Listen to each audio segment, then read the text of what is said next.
Hello everyone, আসসালামু আলাইকুম। প্রতিদিনের মতো আজকেও আবার আপনাদের মাঝে একটা ভিডিও নিয়ে হাজির হলাম। আমার আজকের রেসিপি হবে পুঁই শাকের ঝোল। যদি আমার ভিডিওটা ভালো লাগে অবশ্যই একটা লাইক করবেন এবং আমার চ্যানেলটারে সাবস্ক্রাইব করে দেবেন প্রিয় বন্ধুরা। এই যে আমি এগুলো ভালো করে ধুয়ে কেটে পরিষ্কার করে আগেই রেখেছি। এগুলো কিন্তু ভালো করে সব কিছু চিংড়ি মাছগুলো কেটে কুটে ধুয়ে রেখেছিলাম। ওগুলো সব কিছু কষিয়ে নেব। কষানোর পরে পুঁই শাকগুলো ভালো মতো ধুয়ে রেখেছি, ওগুলো দিয়ে দেবো এটা কষানোর পরে, কারণ পুঁই শাকটা অনেক বেশি।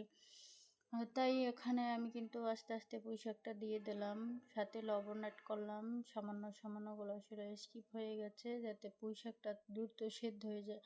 আর বিশেষ করে কিন্তু এই পুঁই শাক বলেন, যে কোনো শাক বলেন, লবণটা একটু কম দেওয়ার চেষ্টা করবেন প্রথম পর্যায়ে, কারণ লবণ বেশি হলে কিন্তু এই শাকগুলো খেতে ভালো লাগে না। আমার কাছে ভালো লাগে না, আপনাদের কাছে কেমন লাগে কমেন্ট করে জানাবেন। আর যদি আমার ভিডিওগুলো ভালো লাগে অবশ্যই আপনাদের মূল্যবান মতামত জানিয়ে যাবেন। আর যদি আবারও বলছি আমার ভিডিওটা ভালো লাগে অবশ্যই আমার একটা সাবস্ক্রাইব করে দেবেন, একটা লাইক কমেন্ট করে যাবেন। এই যে আপনাদের সাথে কিন্তু কথা বলতে বলতে আমার প্রায় কিন্তু এই রেসিপি রান্নার শেষের পর্যায়ে আসে। এখানে কিন্তু বেশি পরিমাণ পানি অ্যাড করব না, কারণ এই শাক দিয়ে পানি বের হবে। এটা ভালো করে ঢাকনা দিয়ে দেব, কারণ ঢাকনা না দিলে এটা সেদ্ধ হইতে অনেকটা সময় লাগবে, তাই ঢাকনা দিয়ে চেপে দেব। কারণ ঢাকনা দিলে অল্পতেই সেদ্ধ হয়ে যাবে, বেশিটা সময় লাগবে না আমার সেদ্ধ হইতে।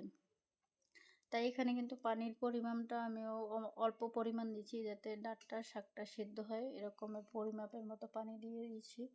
কারণ পানি বেশি দিলে সময় লাগে, আর শাকটা বেশি সিদ্ধ হয়ে গেলে খেতে ভালো লাগবে না। তাই পরিমাপ মতো পানি দিয়ে দিলাম। অনেকটা সময় নিয়ে আর কি ঢাকনা দিয়ে রেখেছি চাপা দিয়ে, যাতে একটু শাকটা কমে যায়।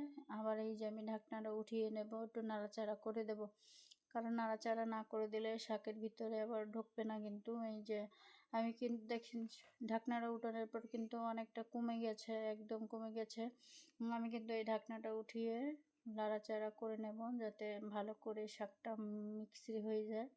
কারণ হয়তো মনে করেন অনেকটা সময় লবণ লাগে না, এরকমের হয়ে যায় একটু, তাই লাড়াচাড়া করে দেবেন। আর বেশি লাড়াচাড়া করলে কিন্তু শাকটা কিন্তু লটকা লটকা হয়ে যাবে, খেতে বেশ ভালো লাগবে না, কারণ পুঁই শাকের তো এমনি লোট লোট।